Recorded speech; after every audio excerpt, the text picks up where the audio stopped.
2026. While real Americans work, some are out there waving red flags. This one's for the patriots.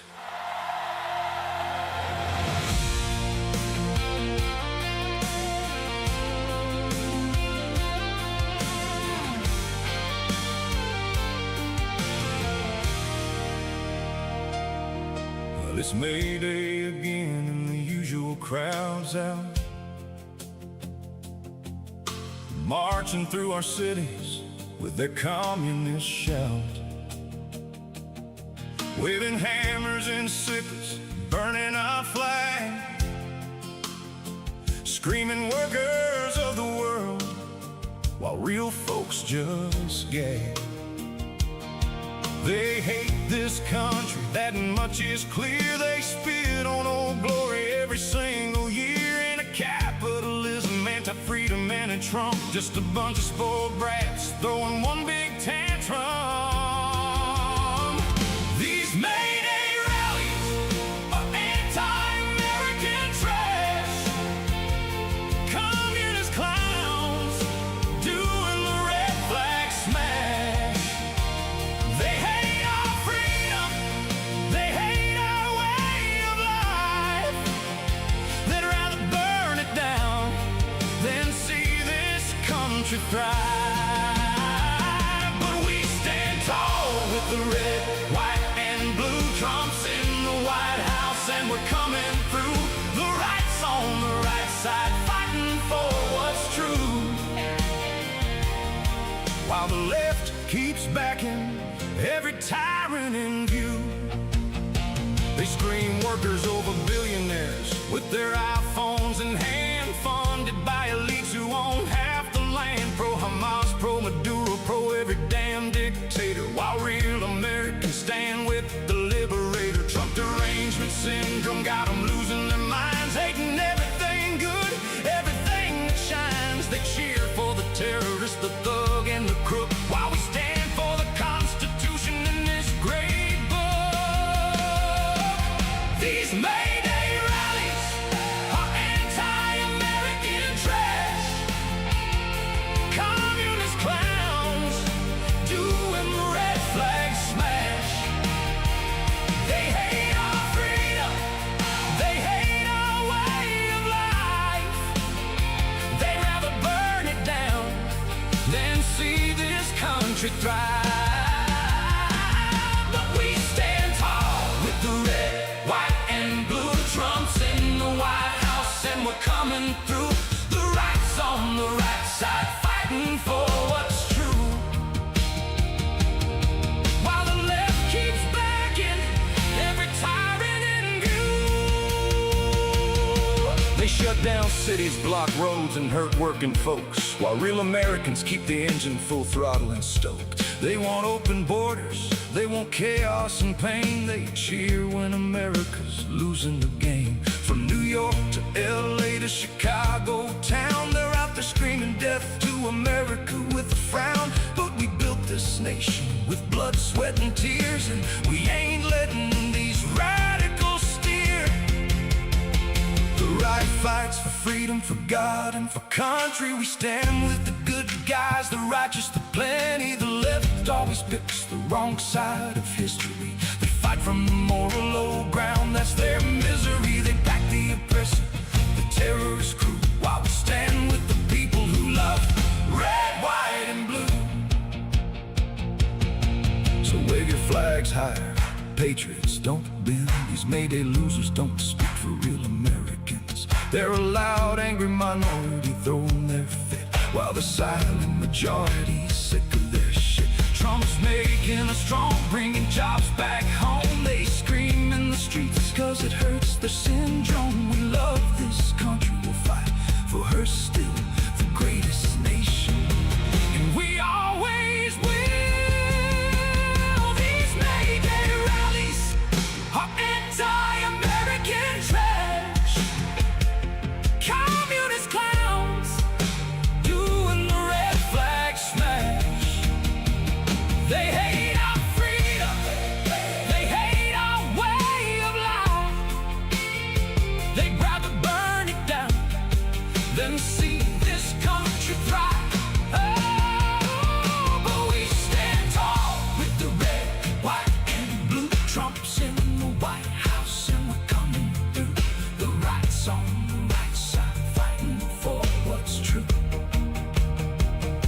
The left's on the wrong side, and we're coming for you. Yeah, we're the good guys. God bless America. God bless Donald Trump. And to hell with your communist Mayday dreams.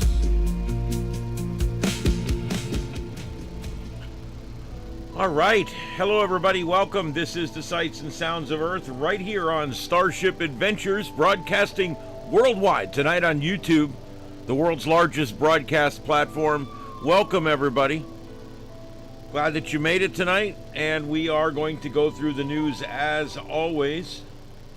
I don't have any huge big story to start with, so we will probably go ahead and start with the tropical system that we've got out there in Texas. You guys can see here, it's all on the screen. It's a little hard to see, but I'm going to see if I can help you out here a little bit. You can see this right here. That's the current location.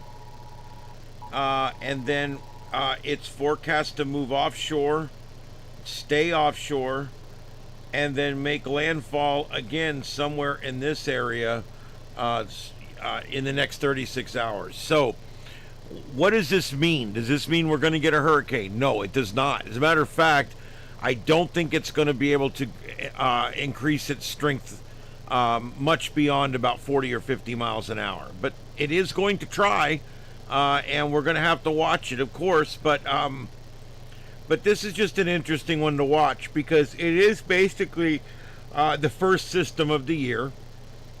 And it is going to actually go on up through Louisiana and through Mississippi and through Alabama and eventually affect North Georgia and the Carolinas on the way off the coast. There'll be heavy rain and all kinds of good stuff there. But this is where we're at right now. You can see the center of circulation on the radar right about there. If you take a look there, when it rotates, you can see it rotating. It's basically somewhere in that area. Notice this stuff here is moving in this direction. This stuff's moving like that. This stuff's moving like that. So I mean, you can kind of see about where your center of circulation is. And like I said, this is going to move offshore if it hasn't already, and it will threaten some strengthening. Hey, Sanguine, yeah, we just came on. Literally just came on. Hey, Dispatch, what's up? Hey, Pickled Bird. Hey, Matt, Jungle. Hey, Steven.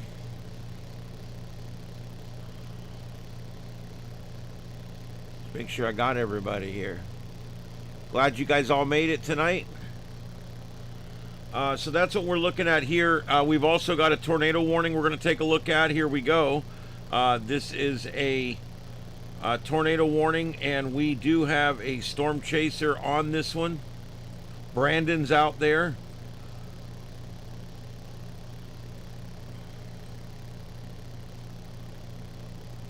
Unfortunately, I've already got him up there. See that? He's on the upper right corner. So we've already got him. There's not a lot of storm chasers out tonight. Not expecting a whole lot of severe weather tonight. But this one could be something. So let's take a look at this on the local radar. Boy, there's not any radar sites nearby. But yep, it's starting to look like a little bit of a hooky-doo-dah there. What do we got? Yeah, we got a little bit of rotation right here. He is right behind it. He's in hot pursuit.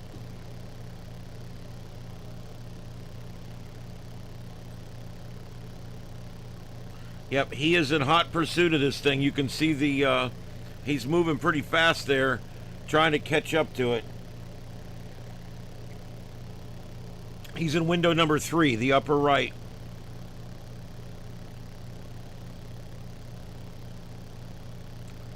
Hey, Cherokee.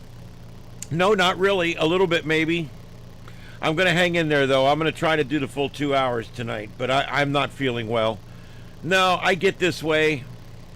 I need to have my gallbladder taken out, probably. But I don't trust surgeries or doctors. I've never had any of that done. And so I'm a little bit leery. My mother went in and had hers taken out, and she got sepsis, and it almost killed her. So it made me really want to go get mine taken out. So sometimes it gets a little messy in there, and I get a little sick for 2 or 3 days, and then it goes away. And I think that's what this is, but I'm not sure.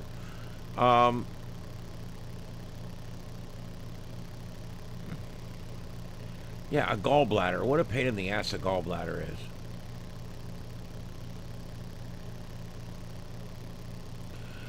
is. Singwin, that's how I feel. I get up around 7 in the morning, and I come out here, and 3 days a week I go pick Mom up and go do stuff with her. So I get up at 7, and by 9:30 I'm leaving to go do something, and I go take her to lunch. We go walk the mall or whatever we do, and then I head over to work, and I work 5 hours putting the show together and then producing the show. And then I drive home and spend an hour and 10 minutes here getting this show on the air, and then go live with this show and do it for 2 or 3 hours. And I feel like I have no energy left at all. Other days I'm always busy. Some days I'm busy here, but I'm still busy. But yeah, I'm hoping. I mean, it's a little better tonight. I think it's going to get better. It is what it is. I have some neat stuff to tell you guys eventually, but I can't say anything yet. It's kind of neat at work. Just moving some stuff around, a little bit more of an opportunity. So kind of looking forward to that. All right, so you can see, look at this. He is right underneath that J-hook. Not showing much in the way of rotation, but sure does look like a J-hook there. Let's see, is there another radar? Can I get a second opinion? No.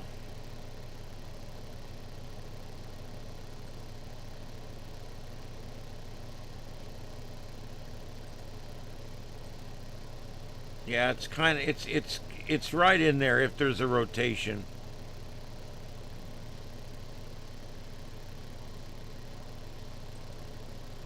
We got another storm chaser down here following this other one. But that one's almost completely dissipated, I think, or not dissipated, but it's lost almost all of its strength from earlier. So this is the one we're watching with the tornado. And then, of course, the other thing we're watching down here in Indiana, we've got some pretty bad weather down here as well. And you can see that moving along here. It's going to move just south of Greenwood. And then, of course, we've got this mess down here along. Now, and this is something you guys need to understand. See all those green squares?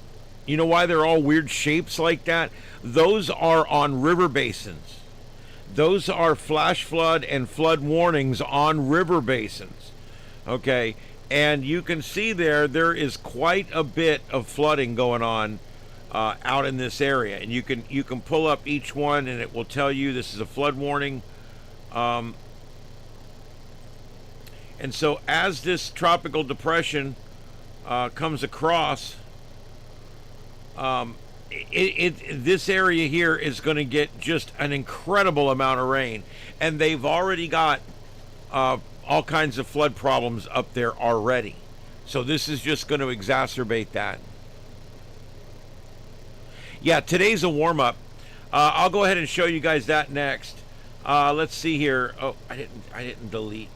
Normally when you get rid of that, it takes it off, but it doesn't do it now. All right, so here we go. This is our composite view. We've only got 2 storm chasers out tonight. Now, right now, this is our current outlook. You can see we really don't have a lot that we're concerned about tonight. We've got some areas that are 2 out of 5, the yellow areas. But tomorrow's going to be the day where we could have some severe weather. This is tomorrow. and central Illinois and northwestern Indiana. This is going to be your day tomorrow, and anywhere from Galesburg, Illinois, all the way over. I mean, anywhere in that area, even in the orange area, as a high threat. The red area is 4 out of 5. That's about as bad as it gets, unless it turns purple, and then that would be 5 out of 5. And you can see there the storm chasers are already sitting there. The reason they're sitting, and there is actually some shit going on up here right now. There is some small storms and stuff, but make no mistake, these storm chasers are just pissing around tonight. They've probably already got them a hotel room somewhere, and they're just pissing around. Because what they're going to do is they're going to be here for tomorrow. Tomorrow's going to be a big day.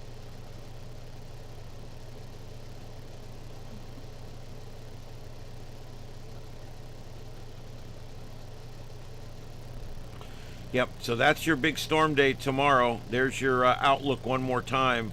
If you're in the red area or even the orange area, you should be prepared for a bad weather day tomorrow. Let's look at this categorically. Tornado threat tomorrow. Yep. That's a significant tornado threat. I mean, that's a pretty big tornado threat right there. So there's a pretty good chance that somewhere between there tomorrow we'll probably see some tornadoes. What about wind? Oh wow, look at the wind field on this thing. Huge wind field. Covering the better part of 3 states there. That's the wind threat for tomorrow. The areas in orange have a 30% chance of severe wind tomorrow. And then hail potential. There's your hail potential for tomorrow. And again, you can see that there is quite a bit of a hail potential. Anywhere in the orange area, you have a 30% chance of hail tomorrow. Anywhere in the yellow area, you have a 15% chance of hail during the forecast period. Oh, I didn't mean to do that. All right. So anyway, that's basically what we're looking at. That's going to be day 2. That's tomorrow, and that's going to be our big storm threat. I'll be putting out a post in the morning updating. Don't be surprised if you see a little purple spot in the middle. Sometimes when they issue these like this a day or 2 ahead of time, they'll actually get a little more confident as the forecast period gets closer, and you'll see them actually ramp up the forecast. We'll see how that goes. Yeah, throw a like on there, everybody. I'd appreciate it. And give us a subscribe if you haven't done it yet. We're on every night from 9 to 11, and whenever news breaks, right here on StarShip Adventures. I hope you guys are enjoying the show.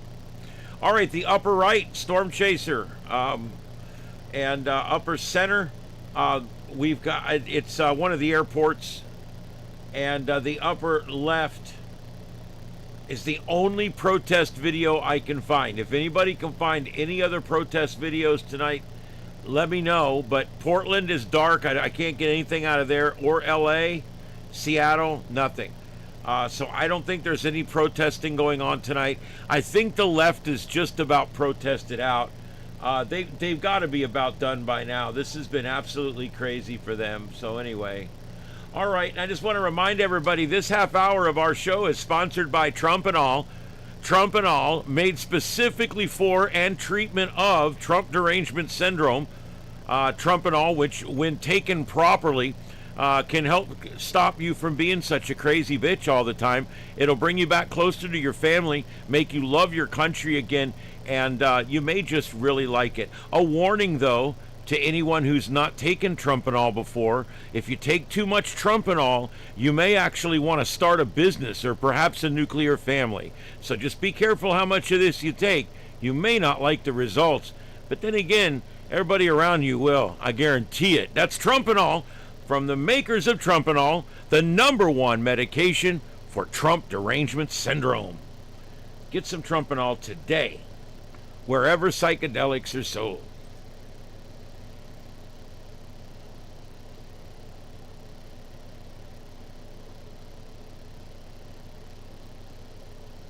Hey, Bill.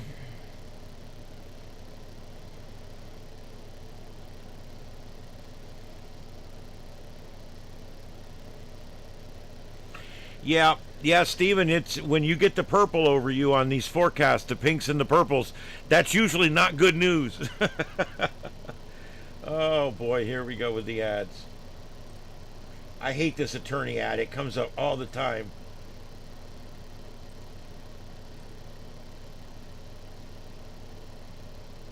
Okay. All right, so that's what basically what we have here. So what we're going to do is I'm going to keep this on, and we're going to keep watching it. Let's see, do we have any tornado warnings at this point? Yes, we do. This one here. So I'm going to leave it on this one. I think this is our biggest potential for severe weather at this point. You can see it hooking right there, and that's your upper right-hand screen is that storm chaser that you see here in the center of that screen. So we're going to keep watching this. If I find more screens, I'll put them up, but this is what I have for right now.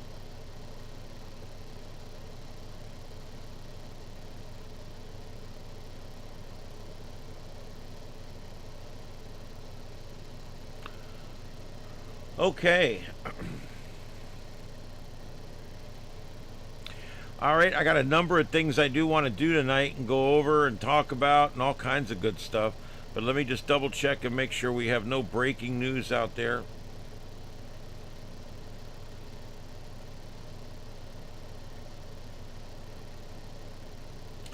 It looks like Mike Collins has won the election there. He is the Trump pick. I think I hear my cat. Give me just a second, guys.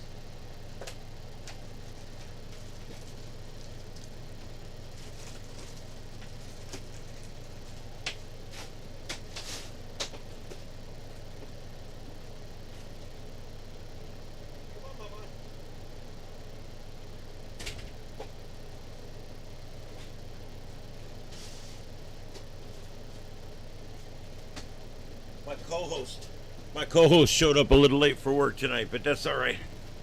Ah.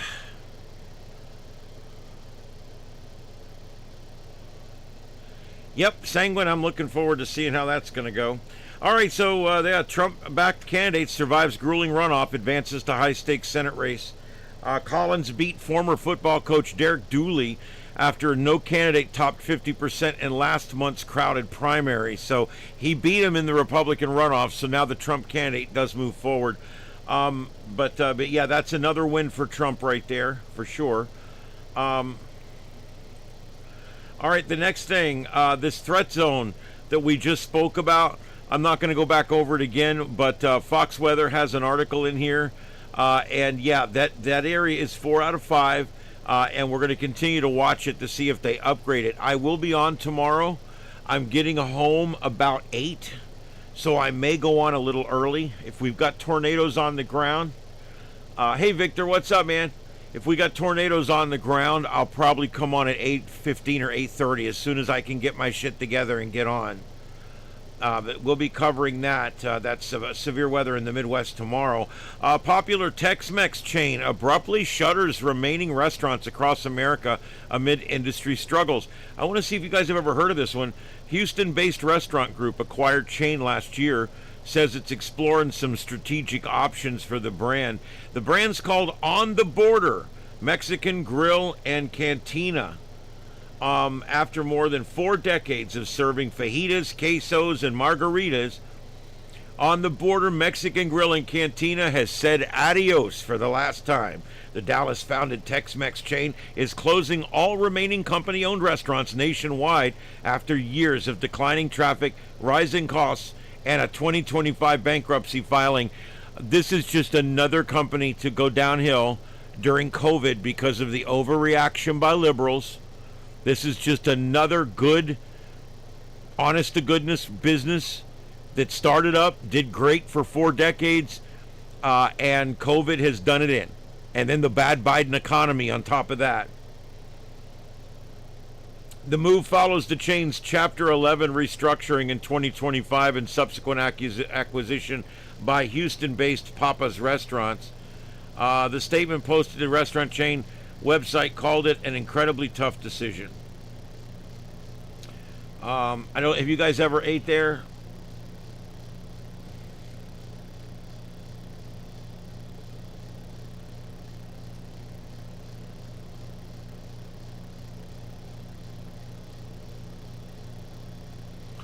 All right. Yeah, so I just wanted to bring that up. It's called On the Border Restaurant. They've closed everything, permanently closed. What a shame. I hate to see. Now, I've never ate there. I've never even seen one of these restaurants. They don't have them here in Florida. But I was just wondering if anybody else had seen them. But I don't want to see any chain of restaurants go out of business. You know, I got to tell you guys, restaurant businesses are some of the hardest businesses to start, the hardest businesses to turn a profit at, and the hardest business to stay with the changes and make the right changes so that you can stay in the middle of the market and do well. It's a very difficult thing to do. Most restaurants run almost to the point where 1 or 2 nights a week they don't even make any money. It's crazy. So anyway, with that being said, I hate to see any successful restaurant chain become unsuccessful and then wash up. That being said, we got these new Mexican places down here now. We got Taco Bell everywhere, and we got a Guanamia, which is the sit down option. But there's these new ones now, and I can't remember the name of it. Was it Del Taco or something? I don't know. This is like taking the area by storm down here. And I haven't tried it yet, but I'm going to. The other one we have down here also is oh, I can't remember the name of it now. It just slipped my mind. Oh well, I guess it doesn't matter, does it? Oh my Lord.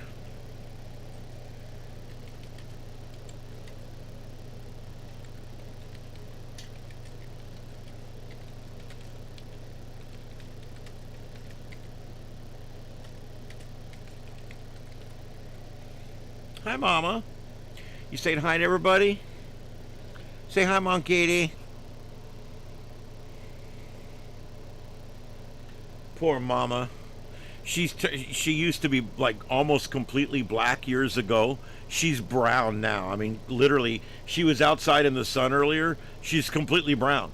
She's not, it's kind of crazy. Let's see here.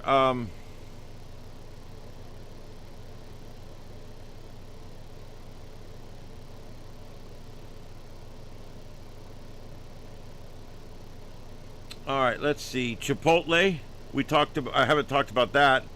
Taco Bell. That's my favorite. I just ate there tonight. What is it? Qdoba Mexican Eats. I've never heard of that one. Good presence in Florida. Praised for flavorful burritos. Tijuana Flats. I've heard of that one. Moe's Southwest. We have a Moe's Southwest down here, and they work very closely with my TV station, and they cater a lot of our events. That is some damn good food, Moe's Southwest. And then I think Del Taco is the name of this new one we've got going in down here, Del Taco. And I haven't tried it yet. Anyway, that's what we got for pizza for Mexican places. Yes, Yum Brands. And I'm doing this from memory because I don't have it in front of me. Yum Brands, the people who used to own Long John's, I don't think they do anymore, but they currently own Taco Bell, and they currently own Popeyes. Is it? Which one do they own? I'm trying to remember.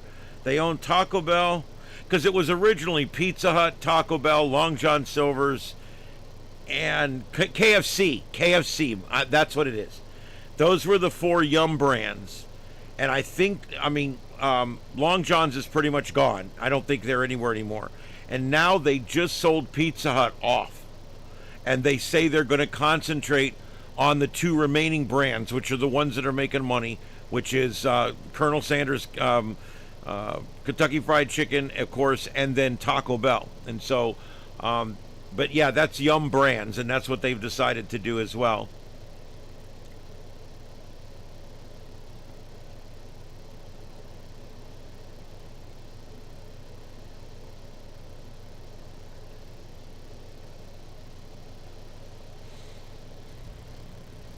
All right, so there we go.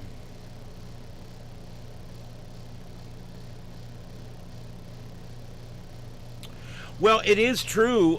It is true. Mexican food was made to be made and served in a frugal manner. That a lot of it was made like that. That's why traditional Mexican food is mostly vegetables. Now, when you turn it into Americanized Mexican food, of course, you end up with something that's more meat. There's a lot more meat. If you go down, I am told that authentic Mexican fare down in Mexico is mostly all vegetable, very little meat. And so, yeah, you're right. I think a lot of it is that. But I also know that the reason I like Taco Bell, it's one of my. I used to joke around that I think I was Mexican in my last life because I just love Taco Bell. I love Americanized Mexican food, and it's just really good. I probably eat there 2 days, twice a week. About. Hey, what's up? Everything go okay? All right. There we go. Had to borrow my programming cable. My Baofeng programming cable. I'll tell you, it's so nice to have these little radios that are so easy to program. You can just program anything into them, use them for experimentation, or so your friends can talk, whatever.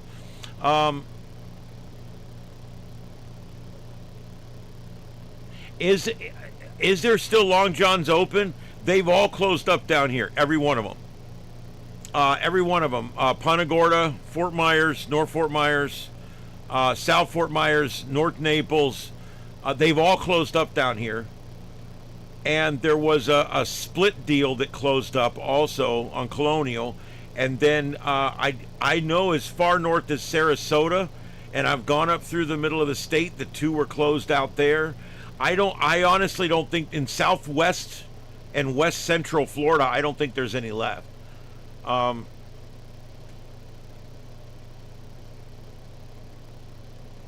Good. Well, I'm glad to hear they're still out there. I like Long John Silver's. I actually like Captain D's slightly better, but I love Long John Silver's. It's not a bad restaurant.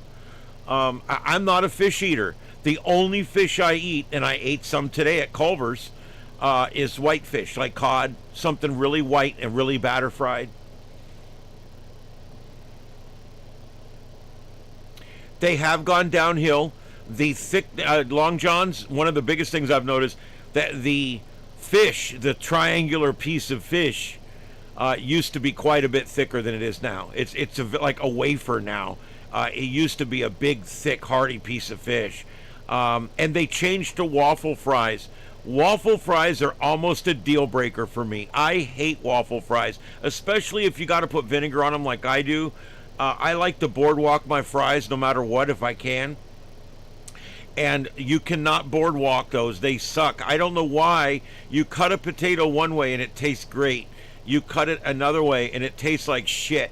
I'll never understand that. But I hate those, I would eat at Chick-fil-A a lot more. I love Chick-fil-A's chicken, but I don't eat waffle fries. And so the very last time I ate at the 2 days before they closed forever down here, I ate for the last time in Long John's, and they had just switched to those waffle fries. And I asked the lady, I said, "Why did you switch to these awful fries?" And she just laughed. She goes, "Yeah, nobody seems to like them." I said, "Yeah, I don't like them."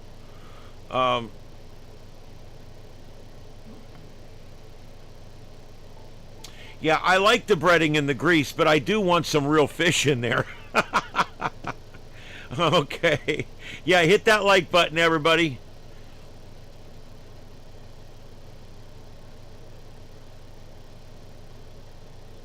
Yep. Yep, so that's where we're at. And I'll put the radar back down there so we can take a look, because the other active system that we have going on right now is down here in Texas, where we've got this tropical system. We talked about this a little while ago. Look at this. What a mess. You can see the tropical track right here. And let me put this in composite mode. You can see the spin is sitting right down here.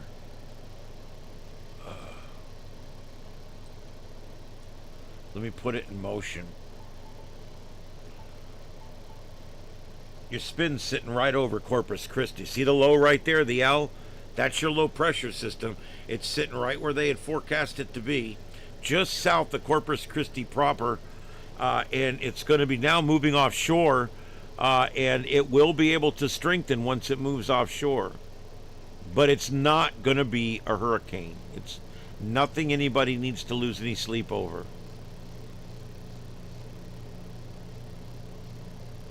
What are you doing?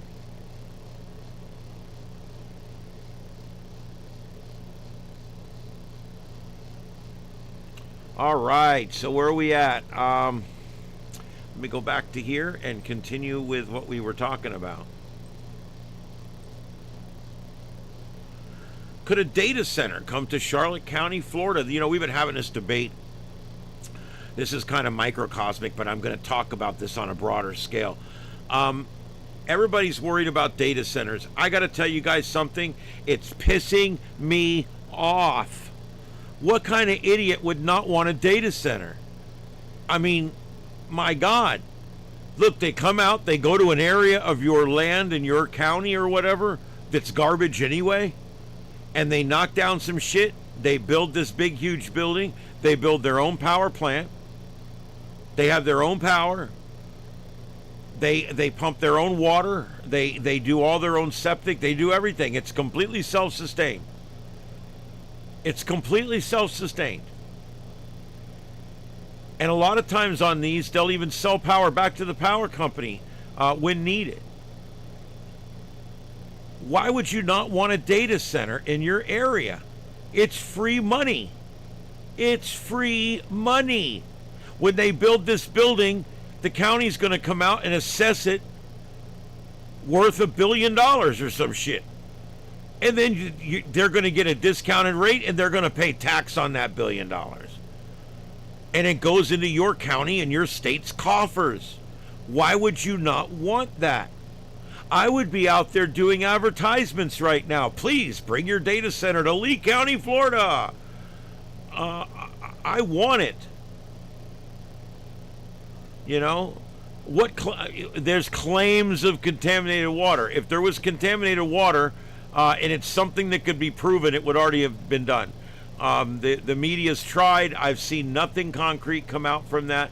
And Quake, I'm not saying that there's not a concern or there hasn't been a problem, but I think it's being overblown, and I don't think it's anything that's been able to be proven yet. That's all I'm saying. Yes, a data center uses less water than a typical golf course. They do a lot of cooling, but that's electricity. They make their own electricity, and it doesn't come off of your grid.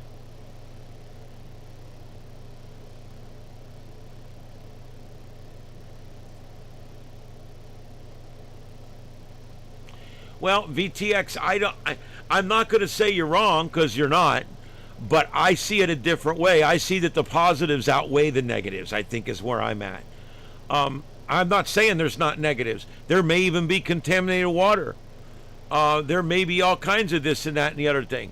But I also know that it may not be that bad. I sometimes think that we need to, consider the good and the bad. Look at the tax money you're going to get from this thing. I don't care what the negative impact is. It's going to be a fully sprinklered building that can never catch on fire. Have you guys heard of one data center burn up? Just one. It's because they don't. They're built to the point that there's nothing combustible in there, and what is combustible is covered by a Halon 1301 system.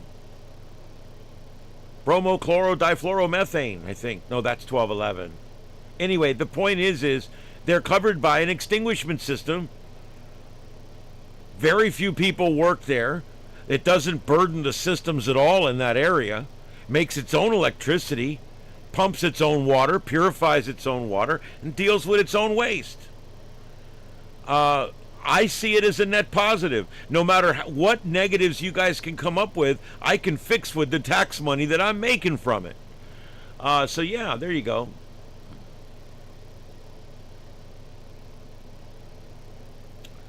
Frickin' McDonald's, man, what's the deal? I was just talking about them earlier today. You know, and I'm not getting all over the house of the clown or anything, but I got to tell you guys, it's aggravating. Somebody mentioned to me, hey, did you hear that McDonald's is working on a completely automated order taking system? Yes, I did, and I'm happy. And they looked at me like I had two heads. They said, why would you be happy about that? And I said, do you think I want to pull up there and deal with the 17-year-old that doesn't want to be at work right now? What do you want? They don't. The one in North Fort Myers here, the credit card machine is on like a little arm. They don't even talk to you. The door opens, the credit card machine comes out on the arm, and then you put your card in it, they suck it back in, the window closes. You never even see anybody. I can't wait till all the food's cooked by AI. I can't wait till it's all cooked by machines. You want to know why? Because they don't screw up. Look at the amount of errors you get. How many times has my burrito got onions in it? I got news. When you go to an AI ordering system and you confirm your order, when that robot hands you your meal, it's going to be correct. And it's going to be cooked directly exactly the way it's always cooked. It's going to be the exact same thing every time. And that's what I want. I wish that we could replace fast food workers right now with machines. Because they just hate their life. I don't know if it's because they can't get a better job, or I don't know. Do they whip them in the back where we don't see? You know, do they like kick them in the ass or something so they're all grumpy all the time? Why do they got to be this way? Why can't they get an order straight? You know, Chick-fil-A has been judged the nicest restaurant 25 years running. Just got taken away this year by Jimmy John's, believe it or not. Yep, Jimmy John's. Both those restaurants, the people are really nice in. You know, another one has a restaurant, people that are really nice? Culver's. And do you know why these restaurants that I just mentioned have really nice staff? Because it's part of the business model. It's part of the business model. If you're going to go work at Culver's or you're going to work at Chick-fil-A, okay, you're going to be really nice to my customers. That's what they tell you. You're going to be really nice to my customers. And you welcome people in the door, and you be nice to them, and you talk to them, and you do what you do, and you make sure their order's correct. You don't skimp. You give them what they want. Just give them the pickle, stupid. And it's a pleasure to go to those restaurants. Like I said, we went to Culver's today. The people were nice. The workers were nice. I mean, it was just, I don't know. It's a whole different experience than when you go to, like, you know, a fast food, your typical fast food restaurant. Now, we got a Dairy Queen out in Lehigh. I found the people there to be pretty nice. I talk to them all the time. I stop there 3 times a week. But it's hit and miss with all these other restaurants.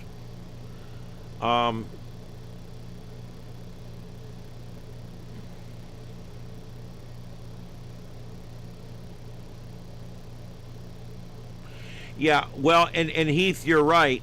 If it's left up to the local managers, it doesn't get done. If it's left up to the franchisees, a lot of times the courtesy, the niceness doesn't happen. It doesn't add up. However, with these businesses I just mentioned, Culver's and Chick-fil-A and Jimmy John's, with those restaurants, and I've had good service at others too, with those restaurants, it's the corporate business model. It's not anything else. It's the corporate business model. We are nice to our customers. That's the prime directive. Where McDonald's, the prime directive is show up to work, make a burger. Show up to work, make a burger. Where Chick-fil-A, it's like, no, our prime directive is you be nice to our customers. Because if they don't come back, you don't got a job anymore. And that's the way it should be looked at everywhere. But you can't even get that kind of service out of anywhere nowadays. So I'm all for... I can't wait until McDonald's is run by machines. And if I want a McDonald's mechanized hamburger, I pull up in there and I get the exact hamburger. The exact one the clown wanted me to have. That's what I get. And I like that. It's not what some 16-year-old spit in my burger because he didn't like me or because he's an asshole. My burger fell on the floor and they picked it up and served it to me anyway. None of that. Even like end dates and stuff on food. This stuff's going to be a problem no more once we get robots in there. Those robots will check the food for expiration. They're going to cook it exactly the way it's supposed to be cooked. They're going to serve it warm like it's supposed to be served. There's not going to be any of this bullshit that we have right now with these children working in these fast food restaurants.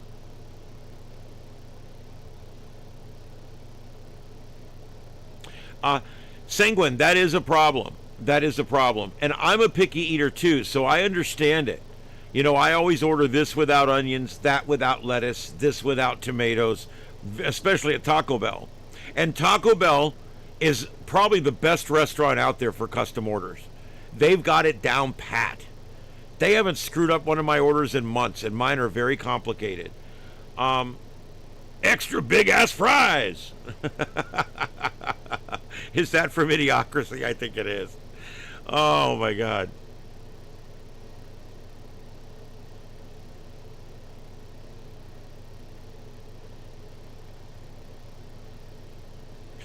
Well, see, Heath, I like the kiosks.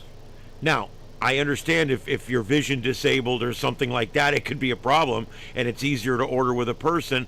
I know at mine in North Fort Myers, there's not a dedicated register person anymore, but if you go stand there, they will come take your order. They will still take your order the old-fashioned way, at least for right now. But we've got 4 kiosks. The receipt things are always out of paper. Have you guys noticed that? In McDonald's, the kiosks, I don't know what it is. I don't think those kids know how to put paper in those things. I don't think so.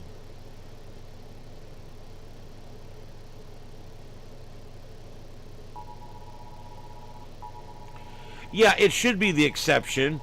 I understand there's going to be mistakes. However, once machines start doing it, there won't be any mistakes anymore.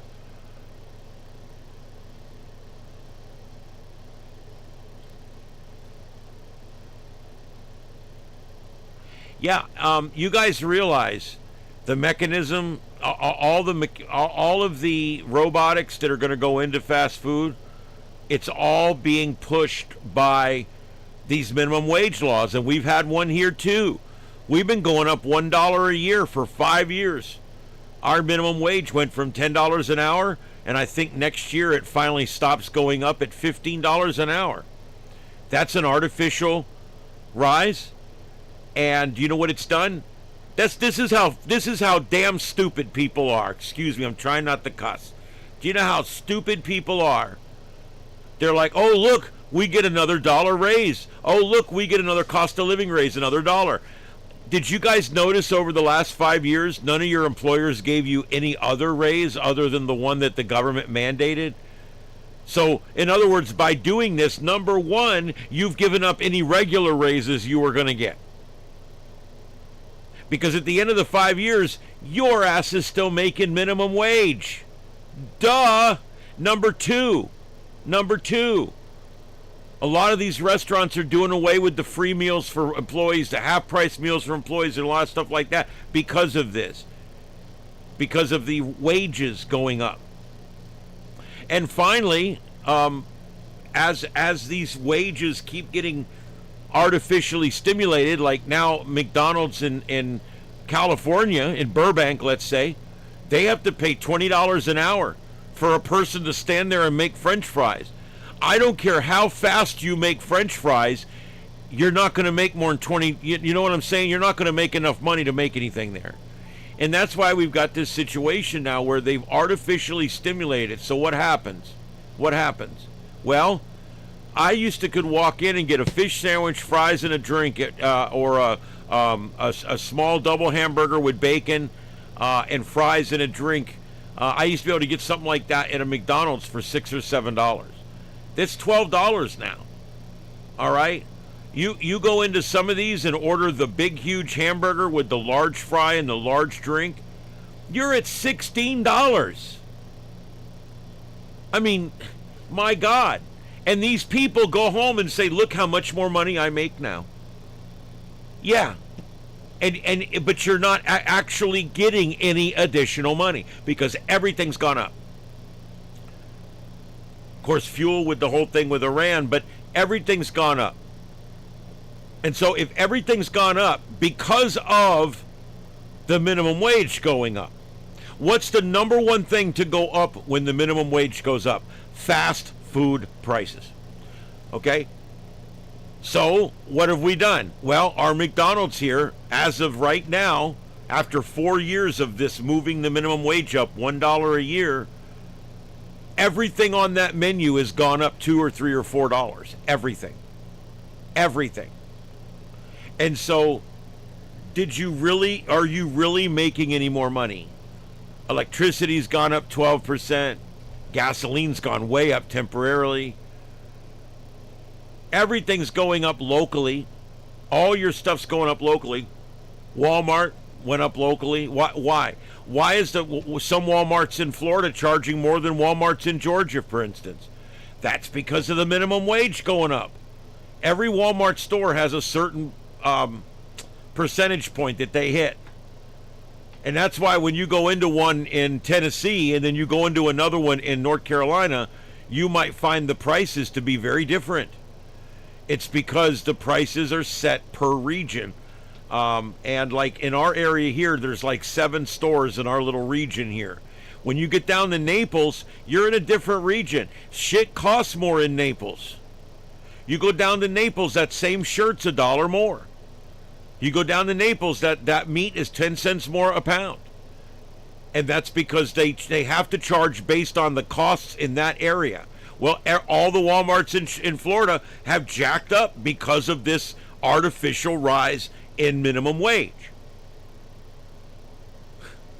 Do you guys see where I'm at? I didn't even prep for this tonight. I'm doing it anyway. So, you basically, as you raise minimum wage, you just make everything else more expensive. And do you know who loses? Who loses?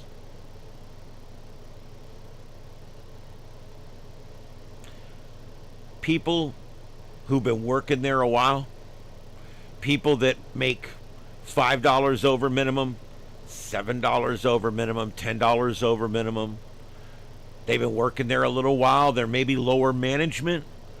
Maybe they're highly technical, so they're making some better money now. Okay? All these people that make better money, they're making $5 over minimum wage. When minimum wage goes up, they don't get a raise. Why?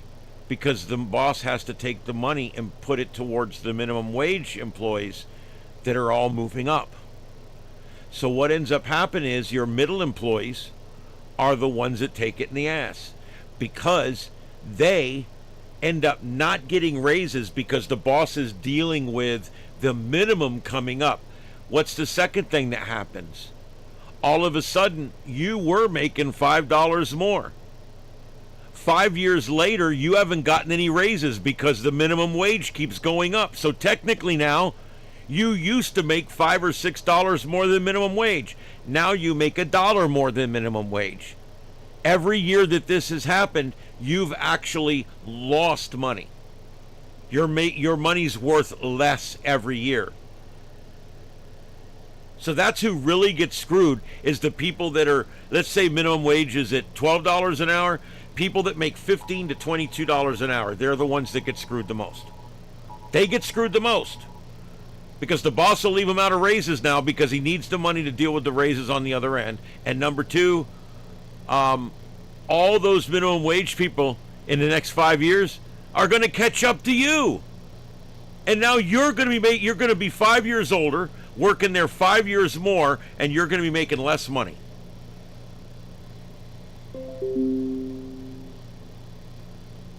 It hurts everybody. It hurts the small business owner. The corporations can deal with it a little bit better. This really hurts the small business owners. You know, it really hurts anywhere where you hire people for minimum wage. You know, there has to be minimum wage jobs. And I'll tell you somebody else that this hurts. And this is something I bet you haven't thought of. Down here, we've got some corporations like Publix, for instance. Publix is a very honorable organization. They're too expensive for me to shop there, but they're a very honorable organization. Do you know what they do? They hire people with Down syndrome. They hire people with mental disorders to bag groceries, to stock shelves. They bring people in with disabilities and they run them through every single department to see what they can find that they can do. And when they find something they can do, they pay them minimum wage to do it. Okay? Sounds like a grand plan, doesn't it? Because I tell you, years ago when I was younger, we would be checking out at Publix. I would be 15, 17 years old, checking out in Publix with my mom and dad. And the retarded person at the end of the aisle that's putting our groceries in the bags, he's having a wonderful time. He's talking to everybody. He's having the time of his life. I used to always think, man, I wish I was as happy as those retarded people were. And I'm not being flippant or funny. They're working. They're enjoying life. However, what you just did by moving the minimum wage up $5, that model doesn't work anymore. When you can pay them $10 an hour, you can get almost $10 an hour worth of labor out of them. Maybe you can. Maybe they're doing really good. But you're not going to get $20 worth of labor out of them. And from a businessman's point of view, that's a problem. So this screws everybody. All right? It screws everybody. And it screws the owners and the bosses because they don't make the same bottom line anymore. They don't take the same profit. It affects everybody from the owner all the way down to the brand new employee that just started. Because even the brand new employee that just started, he just got $1 raise because minimum wage went up. But so did the price of his Whopper. And so did the price of his Chicken McNuggets. And so really nobody wins. There's no winners when we move minimum wage up. There's no winners. Do you know how to move minimum wage up properly? Work your ass off. Stay in the same job. Always show up for work. Never say no. That's how you beat minimum wage. You know the government doesn't come in and beat minimum wage for you. You beat minimum wage by doing a good job, keeping the job, working hard, not calling in sick all the time. Your quality speaks for you. And you become worth a lot more than minimum wage. And they pay you more than minimum wage. That's how you make more money. Not by the government forcing them to pay you more money. Because that breaks the system. The free markets fix this. If they offer, I don't believe in minimum wage. I don't. I think if you want to offer a job for $3 an hour and you can find somebody that maybe all you do all night is just sit there. Maybe you literally just sit there and only let 2 people in the door. That's all you do. You just sit there. We're going to pay you $5 an hour. You're some bum. What's the problem with that? It's an agreement between 2 people. I also feel that, you know, by not having a minimum wage, people are not going to go work jobs that are crazy cheap. If someone's only going to pay you $8 or $9 an hour to flip hamburgers, you're going to tell them to piss off because Wendy's is paying $13. See, the free markets fixed this. We don't need the government's fingers in this. We don't need minimum wage. The free markets has a mechanism to fix this. You can hire for $5 an hour. You're not going to get any employees. That's how it's fixed.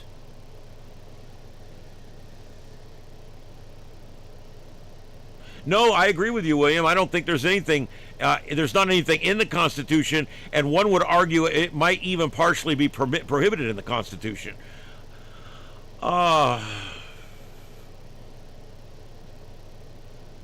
Minimum wage is an early form of guaranteed income, which is an early form of communism. Merry Christmas.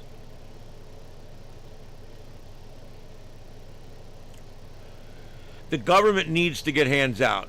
Anytime the government does minimum wage or anytime the government does rent control, anytime the government comes in and does tax breaks and all these different things that they do They're picking favorites is what they're doing. They're picking winners and losers, and government should not be involved in picking winners and losers, and they should not be involved telling a private man with a private business how much he should pay his private employees.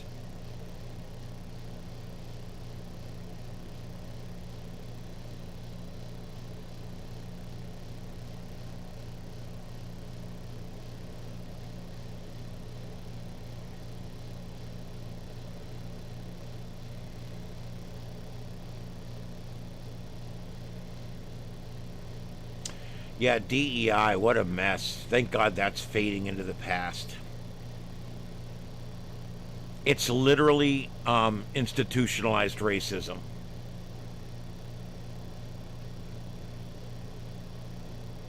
Yeah, a sanguine, we did it here, but we only went up $5. Places like California that went up to like $20 minimum wage, yeah, people are leaving. People are leaving. And here's the thing, you're going to say, well, why would they leave? They can get $20 an hour minimum wage. Yeah, but a Whopper and fries with a drink is $23. So the money, even though you're getting more money, the money's not worth any more. You understand what I'm saying? You can get more money, but if the money's worth less, then you haven't made more money. Yeah, DEI is racism in the reverse way. You are correct. Yeah, Trump's birthday party, terror attack. Yeah, I've got that right here, actually. That's coming up, I think. Let me see if I got that right here.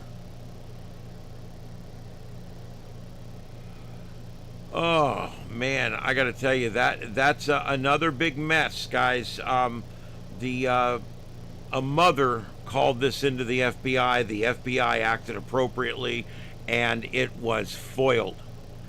But man, that is something else. Oh, wow, J.D. Vance is on Gutfeld. Boy, he's done a lot of media today. He was on the morning show. And then I think he did Sean yesterday. He went on The View, too, with those bitches. Am I allowed to say that? Is that bad? Is that okay? I can refer to The View as just a bunch of bitches. A gaggle of bitches. Is that okay? I hope it's okay. If not, I'm sorry.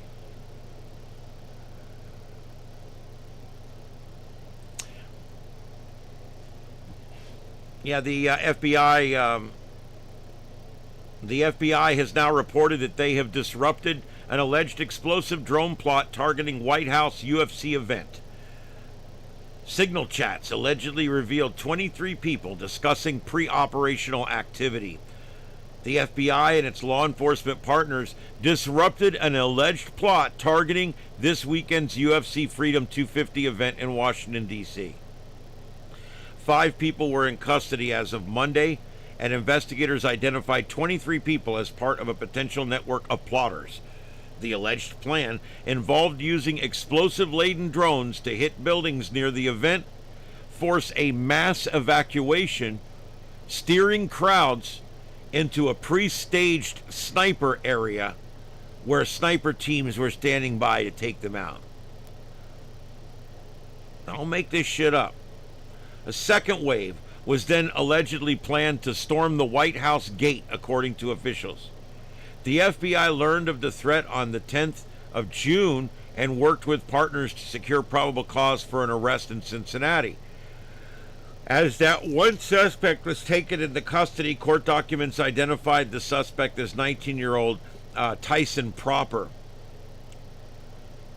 He looks like your typical white Nazi asshole. According to a criminal complaint, Proper allegedly spent $3,000 of his graduation money. There you go. I'm going to spend my graduation money to try to whack the president. $3,000 of his graduation money to purchase lots of ammunition, guns, extra magazines, and other items for the alleged attack. Authorities estimate that several boxes of ammunition that Proper had allegedly acquired contained thousands of rounds. It is also alleged that Proper acquired an AR-style rifle a bullpup rifle painted with an American flag, and 2 plate carriers with an AR-style magazine. Plate carriers is that's going to be like a bulletproof vest, I'm pretty sure. His family voluntarily turned over the equipment to law enforcement. His father told officers that Proper had quit his job to meet up with people he had met online to conduct missions and recons, according to the complaint. It said that Proper's mother had first alerted authorities over concerns about his recent alleged firearm purchases and communications with individuals online. 2 others identified as Brian Omar Roa and Michael Allen Thomas. Now there's a truly American name. Michael Allen Thomas were arrested in California for alleged involvement in the plot. Both men were charged with conspiracy to commit murder. They appeared in court on Monday in Riverside. And they also look like douchebags.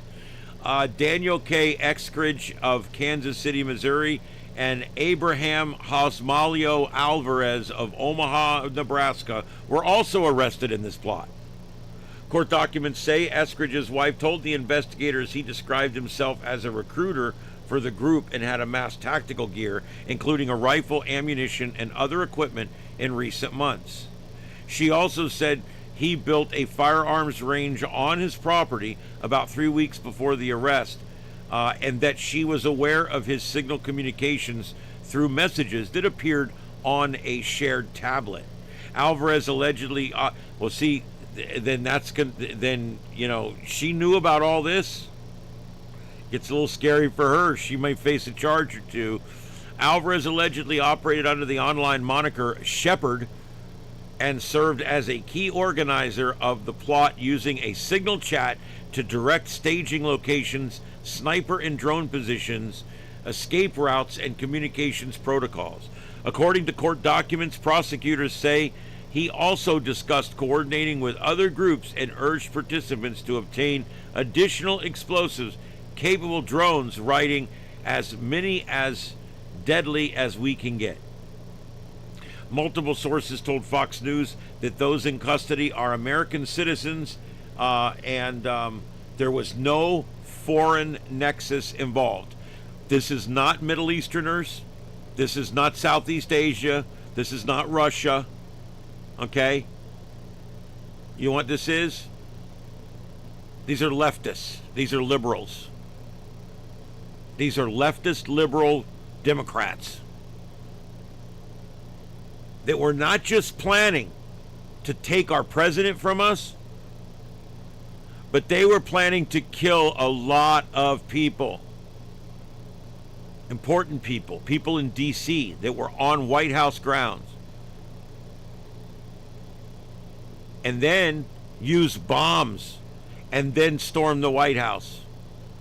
They talk about July 6th, or January 6th, I'm sorry. They talk about January 6th, about an insurrection. What do they think this is? What does the left think this is?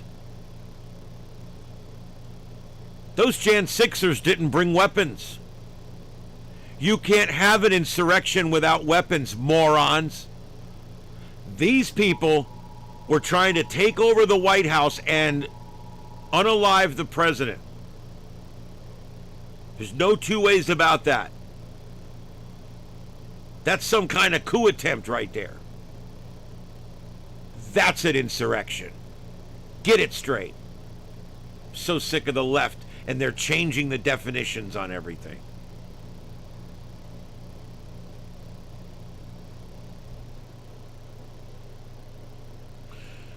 From the FBI, they said in the days leading up to this weekend, our special agents, mission support personnel, technical security teams worked around the clock to identify those responsible and hold them accountable. Secret Service Director Sean Curran said in a statement, equally important to our protection mission is to ensure accountability through the justice system. To that end, our formal commitments regarding the specifics of this case will be made through court filings. In other words, not only are they protecting the president and protecting dignitaries and things like that, but they're also watching evidence, building cases, making sure that these assholes spend the rest of their life in prison.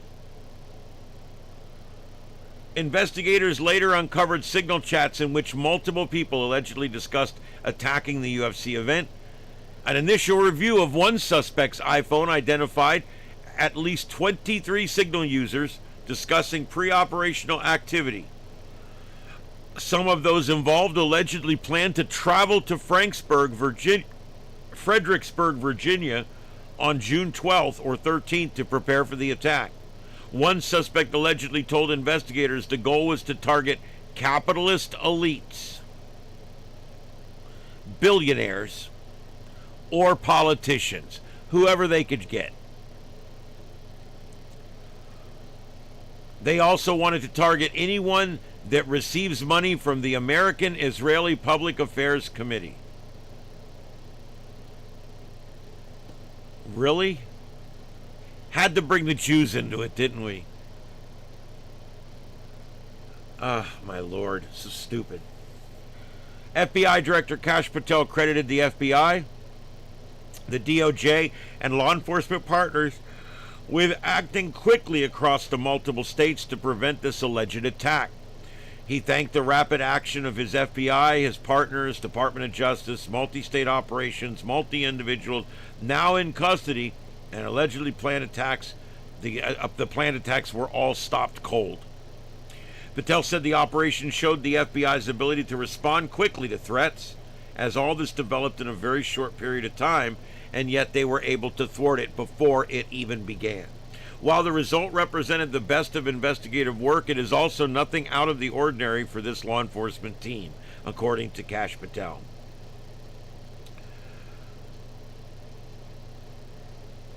And then from there on, they go on just congratulating each other for the next 20 minutes in here.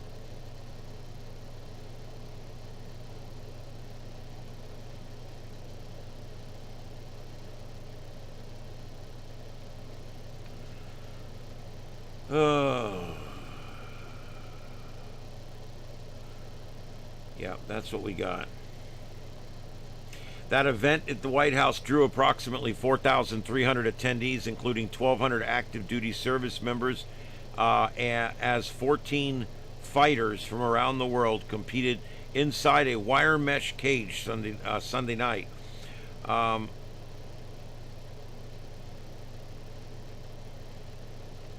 This is, and J.D. Vance said it himself, this is what happens when you turn the rhetoric up way too high. And that's exactly where we're at right now. Everybody needs to tone it down. You know, the left, it's almost like they're trying to talk their own people into going out there and taking pot shots.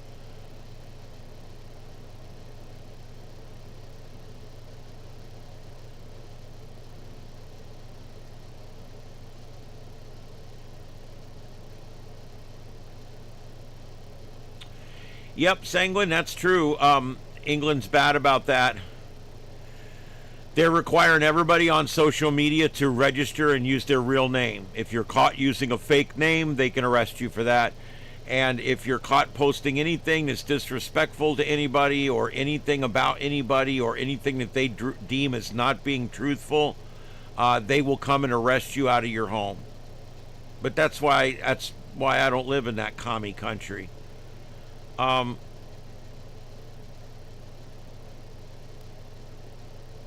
Oh, yes, and JD's absolutely right. The lion's share of negative rhetoric is on the left.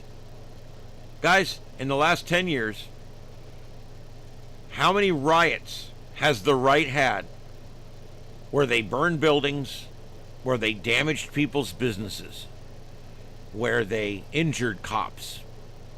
How many? Anybody? You guys want a few minutes to think about it? I'll give you some time if you need to think about it. I'll give you some time. Are you sure? You sure? The answer is 0.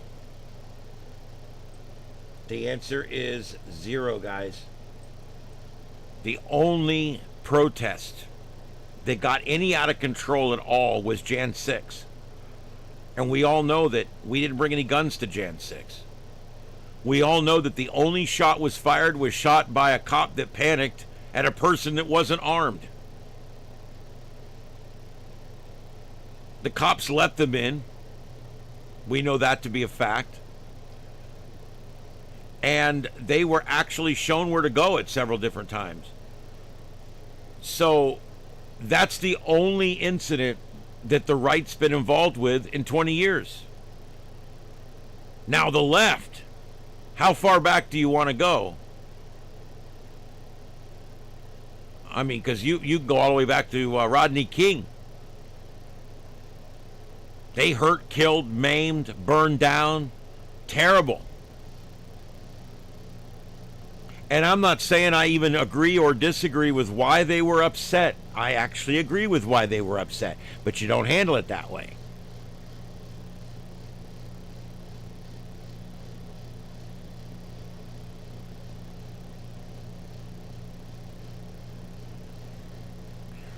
Yeah. Well, there you go. That's the left for you. That's the left for you. They don't like the president, burn a town, tear up the town. You don't like ICE arresting people legally, tear up the town. Your team loses, tear up the town. Your team wins, tear up the town. That's becoming the default answer to everything, isn't it? Mama, please leave my studio lighting alone. Thank you. You crazy woman, what are you doing? Stop.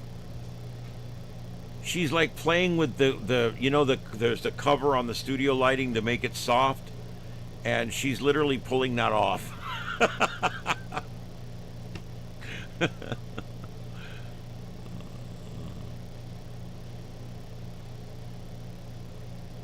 Well, we disagree on that. I think JD's got a wonderful chance, especially I think him and Rubio are going to run right off the bat as a combined ticket, just like that.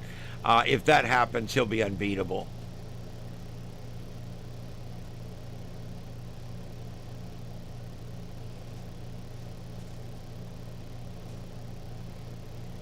Yeah, they always have an answer for it, but the answer is always the same.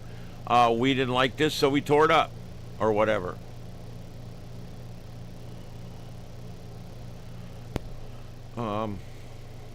All right, guys. Listen, I need to take about a 5-minute break. I got to go check on something out in the yard. I need to go check on something. Let me go do that. So what I'm going to do is I'm going to leave you guys with a song, and the screen will stay up. Everything will stay on, and I'll be back in about 7 minutes or so. If you guys could just let me do that, I would appreciate it.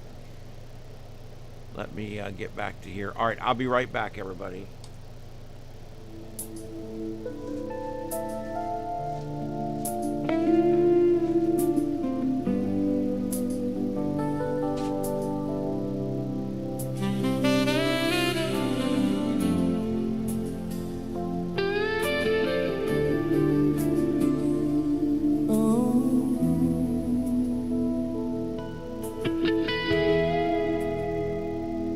I was just a kid back in '69. Sat on the floor with my eyes on the screen so wide. Watch those men in white suits take that giant leap, and something deep inside me swore I'd never lose that dream. Now here we are.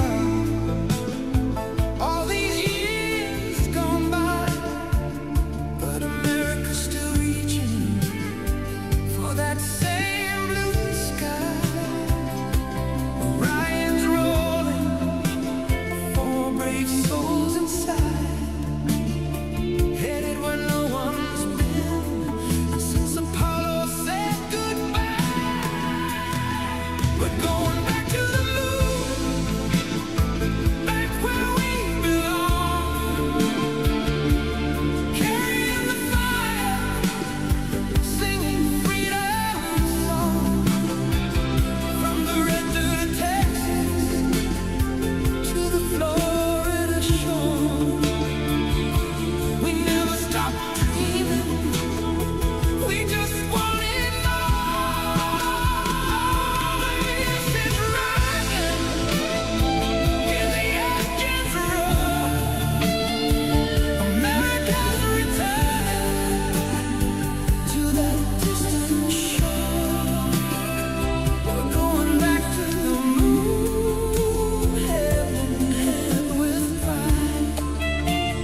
They said it couldn't be done, said we lost our way.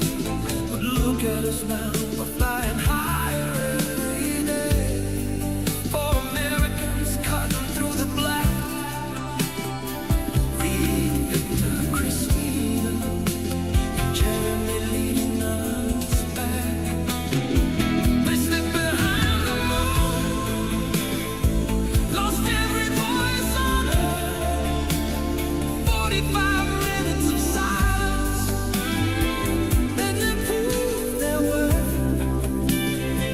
Came out the other side, with a smile and a prayer. Took pictures of our home that no one else could share. We're going back to the moon, back where we belong. Carrying the fire, singing freedom song. From the red dirt of Texas to the Florida shore, we never stop dreaming. We just want it all. It's rising, hear the engines roar. America's returning to that distant shore. We're going back to the moon, hand in hand with pride. The greatest nation on earth is taking back the sky. Some say we're too divided, say we've lost our spark. But when America aims for the heavens, we still hit the mark. We built the rockets, we trained the crews, we turned science fiction into front-page news. This isn't just a mission, it's a promise we made to every kid who ever looked up, a dream they'd escape. We're showing the world what American can do when we pull together and we see it through. And the cynics keep talking. All right, so there we go. Sorry about that. I had to go deal with something. My yard lights were out, and half of my yard was not lit up, and I just noticed it on the camera. So they were moving stuff around over there, and it got unplugged.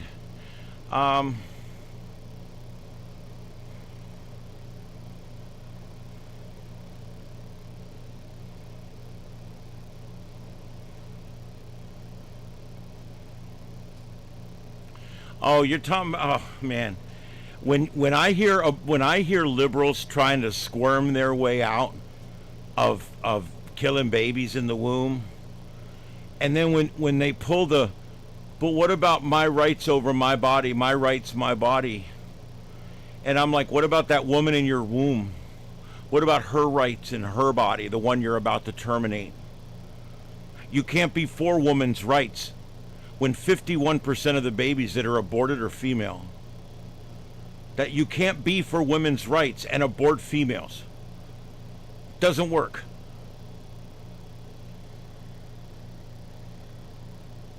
And no matter what you say to these people, it doesn't matter. Because in their mind, it's perfectly justified. Because they didn't want a baby. And it's not their fault that sex makes babies. God should have thought of that before he did it, I guess. Whatever.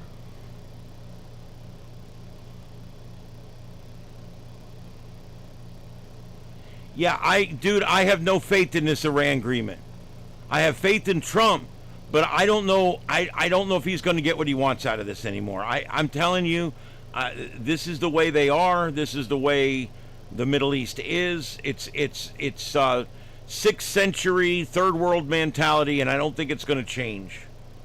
So I don't know what we're holding out for. I don't know if it's going to get any better.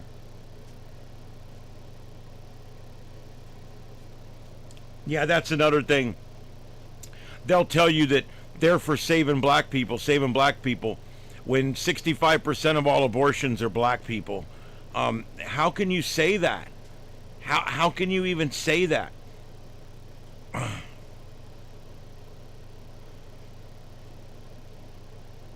Oh yeah, we've gone way away from our founding fathers. Why? Because our founding fathers were staunchly Christian. It's not as much that we've gone away from the founding fathers. You're correct, we have. But it's even more accurate to say that we've gone away from Christ. We've gone away from religion. We've gone away from people feeling, hey, I need to do this right because I don't want to go to hell. Or, hey, I need to do this right because I want to be good in the eyes of God. Or, hey, I want to do this right because this is the rules that have been set down. You know, and that's the way people used to think. Now, these heathen, godless, bastard atheists out there on the left, they don't feel bad about nothing. They don't hold out to do nothing. They don't, it's all just bullshit to them. They don't, there is no heaven and hell to them. There is no redemption. There is no need for being saved. There's none of that. They feel that their just existence here. You know, I asked a family, I have a leftist family member, and I asked one time, why do you why do you think that when you die you just cease to exist? And they're like, because that's the way it is. I'm realistic about it. That's the way it is. We live until we die, and when we die, we die. And then I start the whole, well, what about energy can't be created and destroyed and all that? You know, when I go through that whole line of logic, none of that works. And I'm like, all right, well, let's leave all the logic and bullshit aside. Okay, I don't want to get too crazy with all the logic and all the bullshit and all that kind of stuff, because we always know that, you know, we always know what Joe Biden said. We choose unity over division. We choose science over fiction. We choose truth over facts. That's right. They choose truth over facts because the facts don't matter. What matters is the truth that we all believe in. See, Biden said it himself in that clip.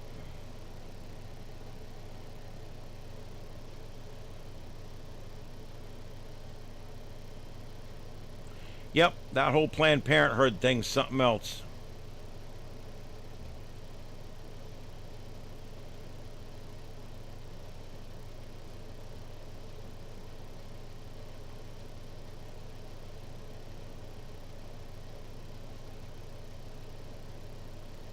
Yep.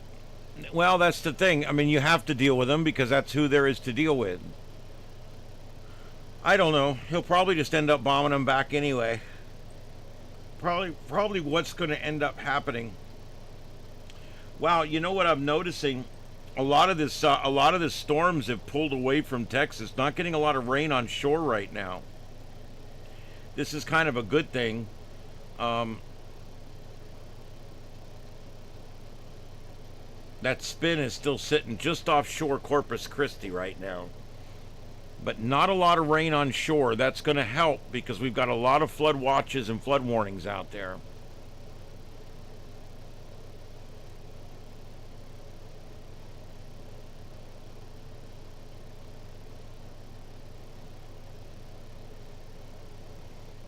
Come on, guys. We need 16 more likes. Give us the 16. I'd appreciate it. All right, it's 10:36 on the East Coast, 7:36 on the left coast. My name's Ian. This is StarShip Adventures, and tonight, broadcasting live from my home studio here behind my home in North Fort Myers, Florida. Broadcasting worldwide on YouTube, the world's largest broadcast platform, and we're fiber optic all the way to the internet. And we're glad to be with you tonight. When I say we, it's me and Mama Kitty. I don't know where she went. I think she's going to bed.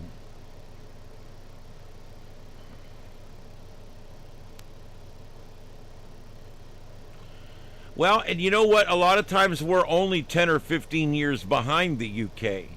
Luckily, I think we're seeing what's happening to the UK, and maybe we could prevent that from happening here. That would be nice, where our culture literally disappears. That's where the UK is right now. Their culture, and other countries over there too, Their culture is literally blending in. It's being taken over from within.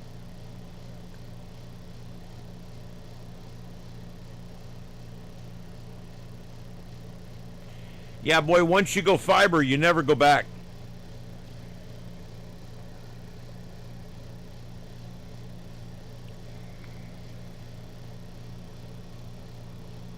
Oh, God, could you imagine Kamala Harris? The more I've learned about her, the more I realize that she just never could have been president. I mean, she's just not a smart human being.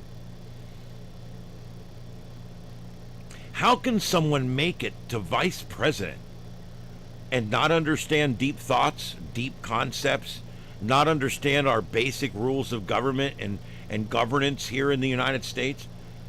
How do you become vice president and not have a deep thought? She doesn't. Have you ever heard her expound upon anything? She doesn't. She doesn't ever expound on anything. All it is she'll say something like, "I didn't know what I was supposed to be doing." Stage, but yeah, no.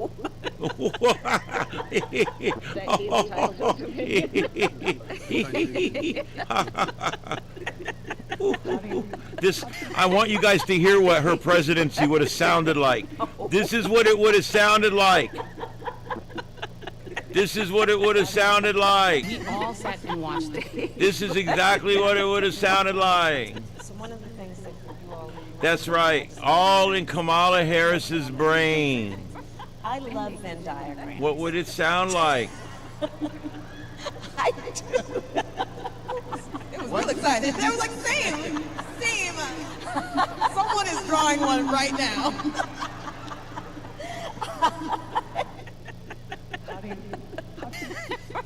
Stage, but yeah, no.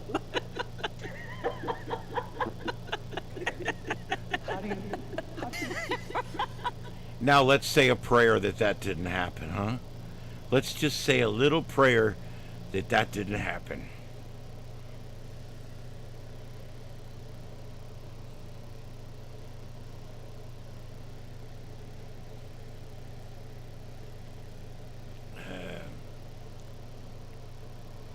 Do you know why she likes Venn diagrams so much? Because it literally takes a complicated process and tries to simplify it for the user. That's why she likes it. It's like charts and graphs for idiots.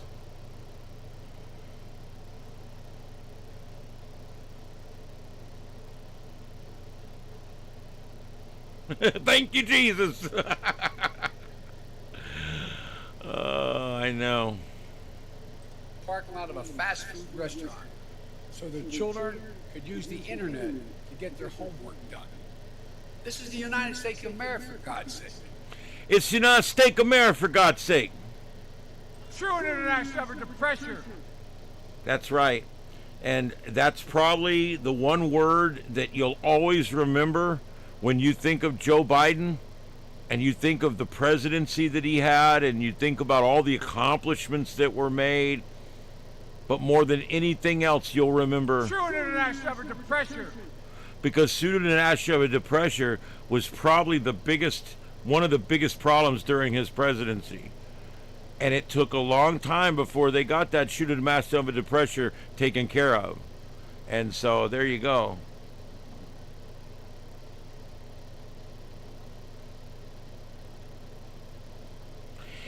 Yeah, this coming from Barack Milhouse Hussein Obama, the piece of shit that never could fix anything. He fixed nothing with Iran. He drone struck thousands of people, but he never could freaking do anything right. He did nothing with Iran. For 8 years, he did nothing for Iran, and now he's shitting all over what Trump's doing. Screw you, buddy.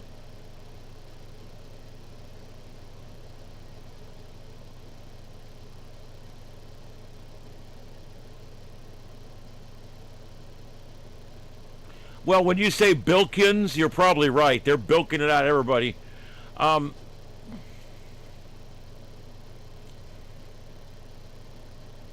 That's right.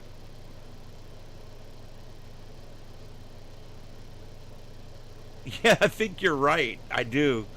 I think you're right. The whole thing was just... That's right. And you know, the official sound effect of the Biden administration was... That's it right there. That's the official sound effect of the Joe Biden administration. That's right.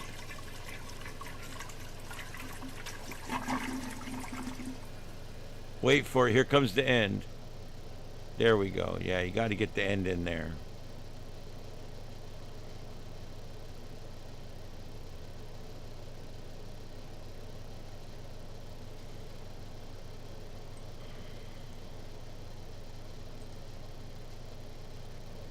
So ICE is going to relocate detainees from Alligator Alcatraz.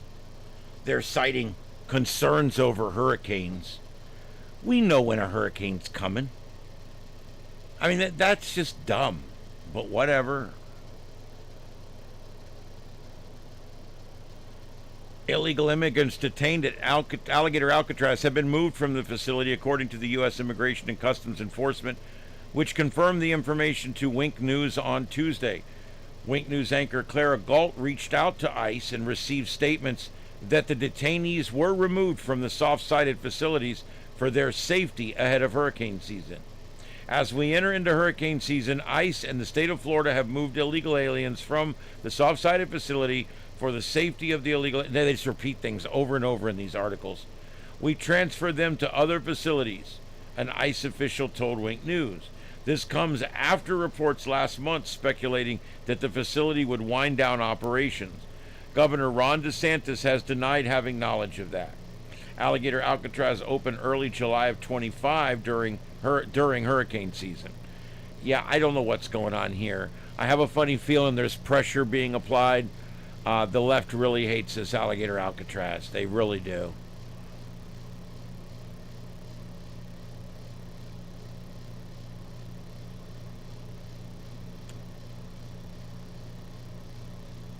Yeah, the whole Zelensky Putin thing, we don't hear a lot from him anymore. No, you're right.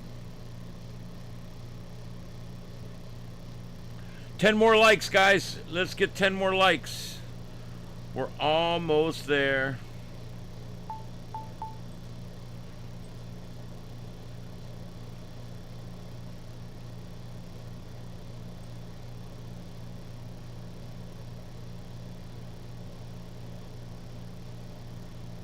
It's hard to believe this whole plot to get the president at the UFC fight was foiled by one of the kids' mothers. Had she not made the call and they started checking, this may have partially gone through and happened. I say partially, this was a big op. And generally speaking, with a big op like this, about half your operators aren't going to show up. They chicken out.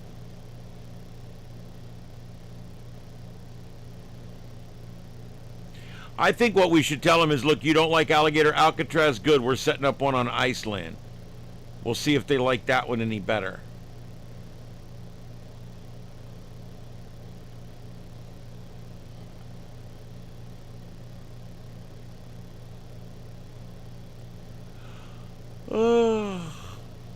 All right. Let's see what else we got going on, child.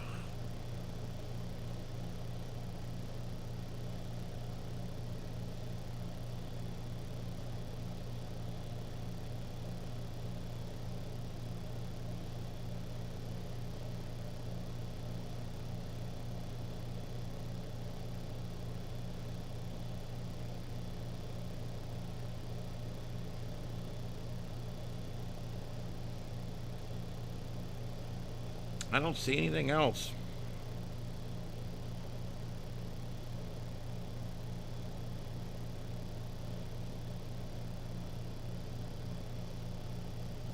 Yeah, and this whole thing with these riots that went on after the Knicks win, something's got to be done about this, guys. I'm not for heavy law enforcement. I'm big on constitutional rights. And I'm also big on demonstrating. I'm big on letting people be free, but this went over the top. This went over the top. They injured people. Buses got burned. Cops got hurt. This thing went on for hours and hours. You guys know we were here covering it live, wall to wall. Isn't it weird that Greenland has ice and Iceland is green? Yes, it is weird. It's because the Earth's always changing. But don't tell Al Gore that. Because the warming's being caused by the cooling. Don't tell his ass that.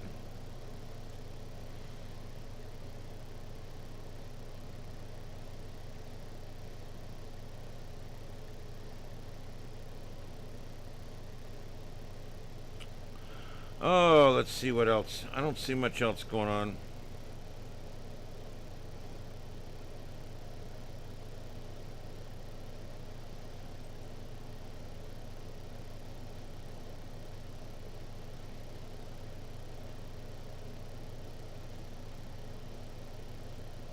A woman who underwent double mastectomy at age 15.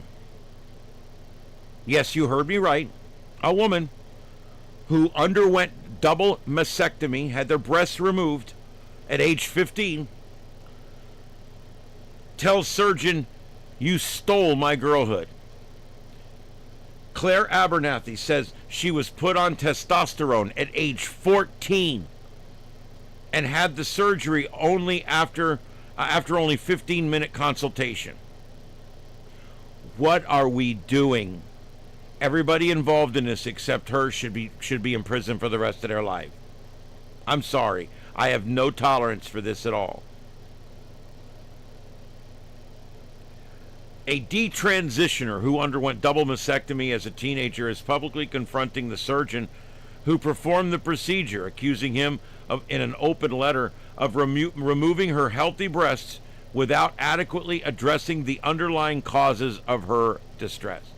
See, they're not allowed to say, hey, maybe this is a mental problem. Hey, maybe this is an acceptance problem. Hey, maybe this is a social problem. Let's work on this. Let's talk about it. Let's take an hour. Let's take a year. Let's try to make sure we're doing the right thing before we start whacking breasts and dicks off, okay?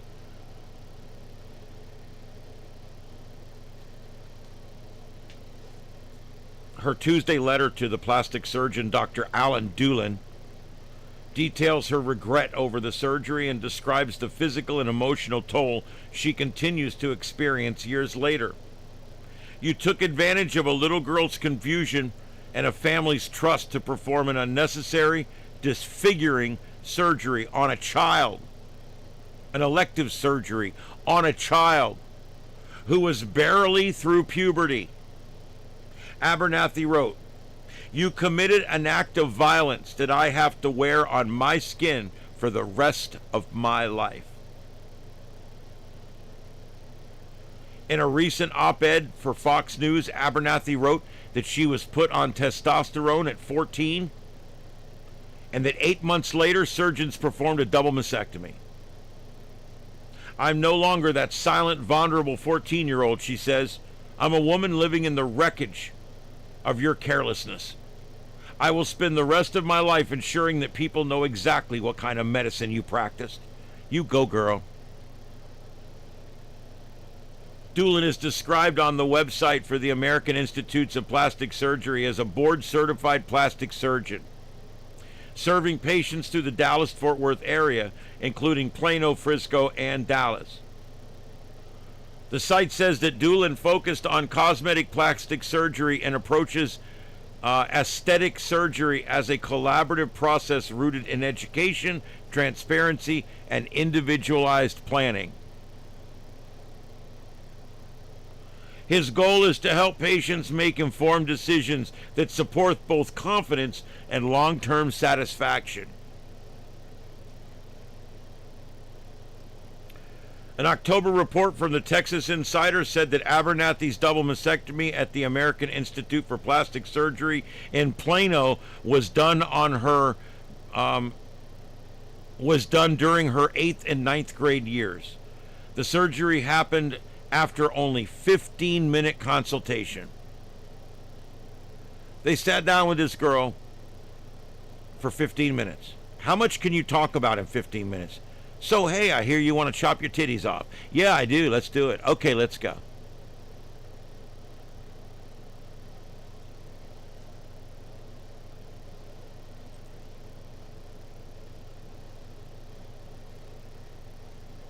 I want you to know the reality of the success that you had on that operating table. This is Abernathy again talking. I had to watch as the skin of my nipple, I had to watch as the skin of my nipples, which you had sliced off. God damn, this thing's skipping. Defatted and then grifted back onto my skin again. It turned black and fell off. So in other words, they rearranged her nipples, and when they sewed them back on, they died. Dude, I know this is nasty, okay, but it is.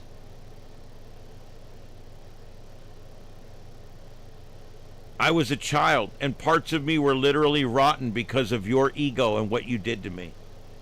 Now I live every single day with a numb, hollow chest covered in this disfiguring scars that you chose to carve me out and leave me with.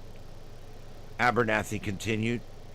I'm left to cope with the constant agonizing reminders of the damage that you inflicted on me. There is an electrical current that consistently hums and zaps beneath my skin, a manifestation of the trauma you inflicted and sewed into my nerves. I have made quite a name for myself, ensuring that you will never be forgotten, Abernathy wrote. I have already publicly named you in front of the Federal Trade Commission and the United States Senate. Amen. I have spoken your name into the record so that it's preserved in the halls of power as a warning for all time. Your name will go down in history right next to mine as the man who forced me to find my voice by trying to destroy my body. The whole world will know what you did. I will make sure of it. You go, girl. Fox News Digital reached out and to the plastic surgeon and his office and the American Institute for Plastic Surgeon and the Federal Trade Commission, and none of them would return the phone call. We live in a world where nobody ever effing answers for shit. Have you guys noticed that? I get so damn aggravated. We live in a world where the sheriff's department screws up, the sheriff won't even talk to us about it. We live in a world where government messes up and the government won't even come out and stand in front of you and tell you about it. We live in a world where we reach out to corporations, to people, to government organizations for answers as to why, and we get met with nothing but silence. What the heck?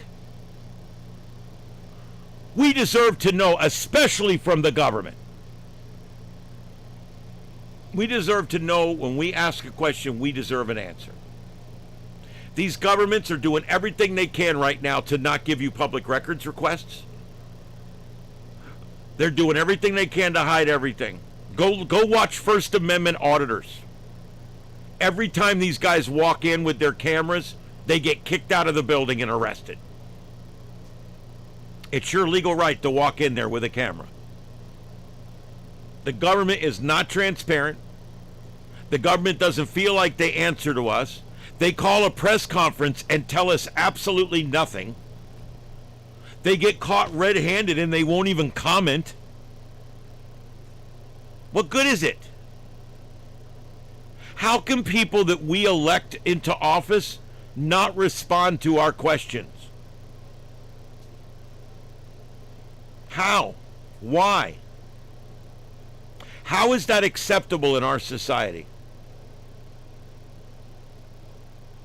And the answer is it's not. And we should not allow it. Next time a deputy screws up, next time a county commissioner screws up, next time a government office screws up, they should come out and admit it. We made a mistake. We're working to fix it. Please bear with us. Okay. Enough said. But they don't ever do that. It's always a cover-up. It's always a lack of transmission. It's always muddied waters and cloudy glass. It's never, you can never see what's really going on. So many of these departments that these guys are walking into now, they've got blackout tint on the windows so you can't see. They got mirror tint on the windows so you can't see what your public servants are doing behind the glass. Our government doesn't feel like they even answer to us anymore.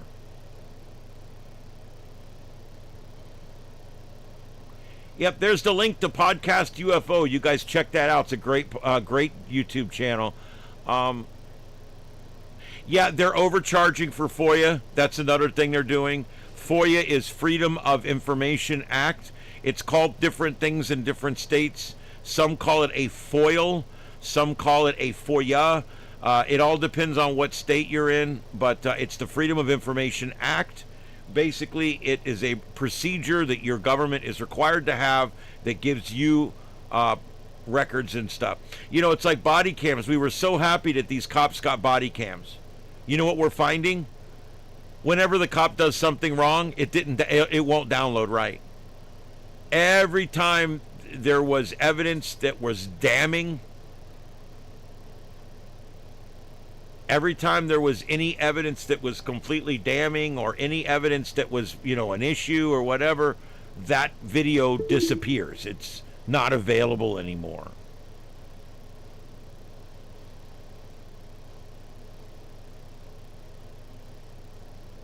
Yes, pizza boxes over windows when they're counting votes. Yeah, that's another one. Yeah, it's amazing. Our government doesn't feel like they answer to us anymore. Next time you guys are looking for something different on YouTube, type in First Amendment Audit. First Amendment Audit. Probably the best one out there is Long Island Audit, Amagansett Press, KULT News. There's a bunch of them. And I'm going to tell you guys, you'll be astonished at how they're treated at our public organizations and our public venues. Jeff Gray is another one. Honor Your Oath. There's just so many good ones out there. And look at how they get treated by our government. They get treated like absolute shit by our government. And it's because the government doesn't want transparency. That's the bottom line. No transparency at all. So anyway, I wanted to bring that to your attention. That really bugged me about that girl. At 15 years old, she was convinced that God put her in the wrong body. She was convinced by liberals that she needed to go through chemical and physical sex change operations and procedures.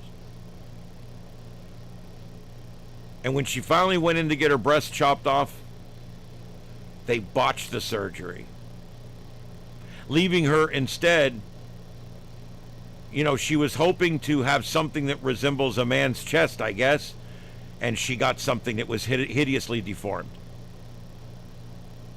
What is wrong with us? What adult would think this is okay? I don't want to live in the same world with these people.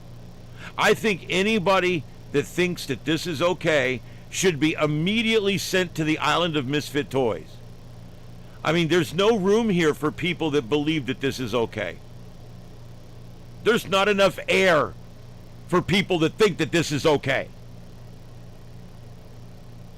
And yet it's millions of them, the left hordes.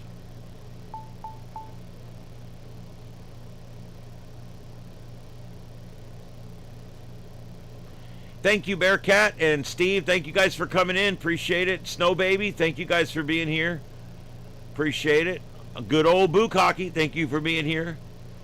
Got quite a crowd coming in tonight. Yep, hit that like button. We're almost to our goal for the night. I appreciate it. Thank you very much. All right, guys, it's 11:02. I've done my bit for God and country. Do you guys have anything else? Please put it in the chat room. I'm going to do one last check around and make sure I haven't missed anything that I wanted to cover.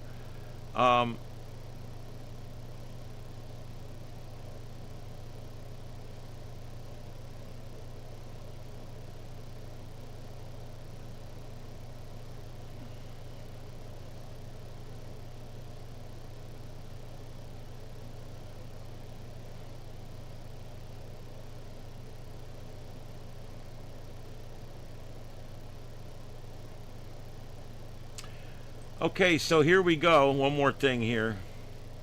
2 New York State Democrats. 2 New York State Democrats openly root against Team USA in the World Cup. They're both competing for a seat in Congress, and they're both actively rooting and cheering against the United States. The 2 Democrats are battling for New York's 13th congressional seat ahead of the November election, and they're both trying to left-wing each other. They're trying to out-left each other. Imagine a time in history when politicians facing each other for a seat in Congress would openly root for teams besides the United States to win the World Cup, especially when it's being played here on U.S. soil. We're living those times today, ladies and gentlemen. Just when you thought you heard it all from the Democrat Party, along comes Rep. Adranio Asflada, who is seeking re-election to his 6th term in Congress, and fellow liberal Deralizia Chevalier, who is, and I don't care if I pronounce him wrong, don't care, who is seeking her first trip to Washington, D.C. They're currently battling for New York's 13th congressional district. During the segment of the NYC TV station Pix 11, the 2 were asked a simple World Cup question. This is a big, this is as big a softball as you're going to get in politics. Who are you rooting for? They asked him. And while discussing the World Cup, remember, they receive annual salaries of like almost $200,000 to be in Congress. Who are you rooting for? Well, Mexico. She said she's rooting for Mexico. She wants Mexico to win the game against America, against the U.S., on U.S. soil. Wow.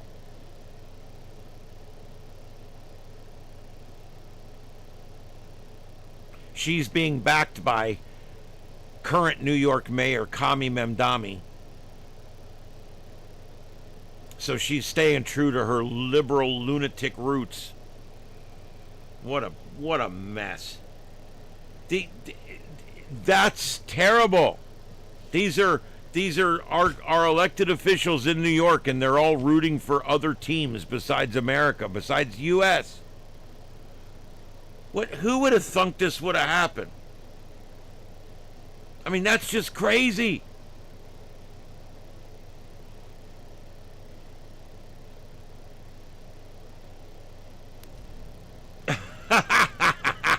You're going to love that boat because I've never seen it before, so I have no idea what it looks like. Oh, my God. That was hilarious the other night. I love when trolls want you to think that they got you. That's when I love it the best. All right, guys. Anything else? Last call for the chat room. It's 11:07. I'm getting ready to sign off. Not feeling well tonight, but I hung out and did the 2 hours.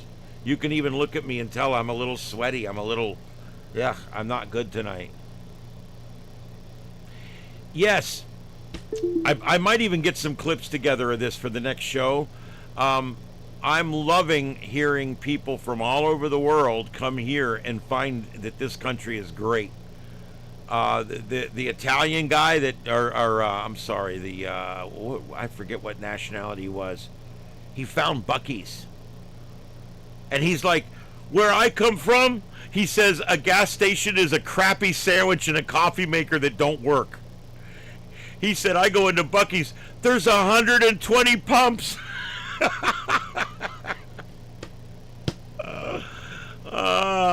Thank you very much, Jungle. I appreciate that. Yeah, Mama's already gone to sleep. I'll pass it along. She's already gone to sleep. She's done. She had a busy day today, I'm sure.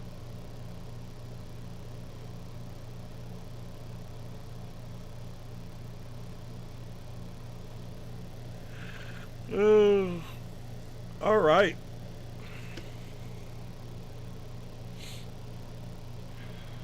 Oh, the 11 o'clock just came in, didn't it? And did they upgrade it? Let's see.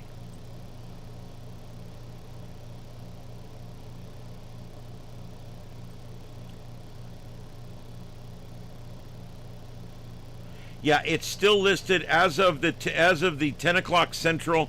Hold on, I'll get this. Hold on a second. Oh shit.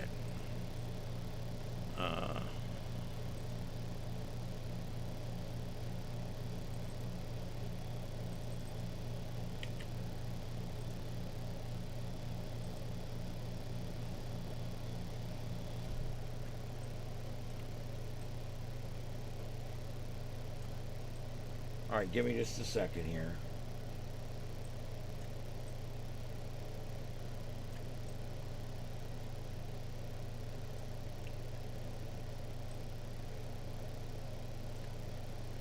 All right, here's the very latest.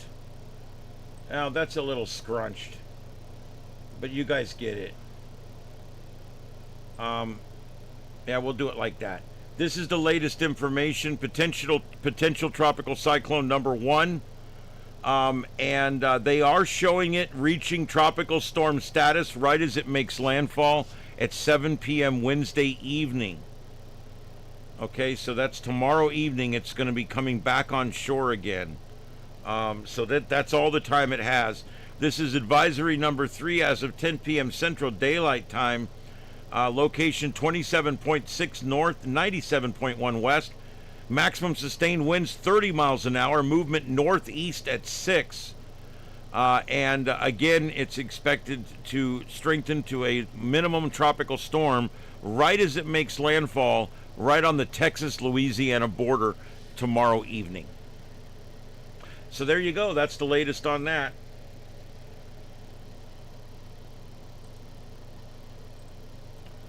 All right, guys, that's going to be it for tonight. Thank you, everybody, for being here. My name is Ian. This is StarShip Adventures. I hope you guys enjoyed tonight's adventure. And we'll be back tomorrow night at 9 p.m. for another Sights and Sounds of Earth, our Wednesday night edition.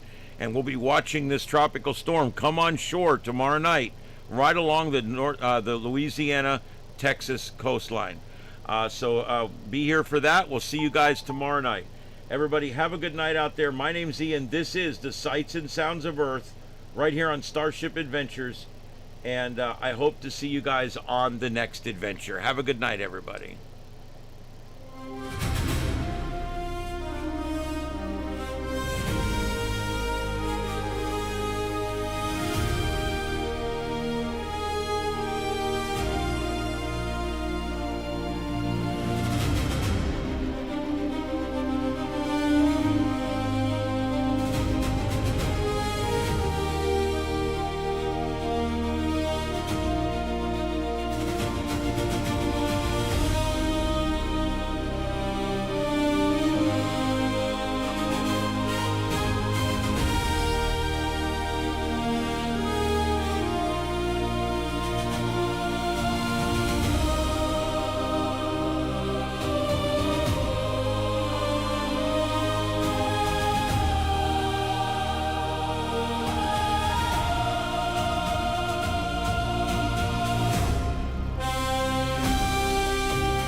This is the YouTube channel Starship Adventures, broadcasting live from Starship Studios in North Fort Myers, Florida, in the United States of America.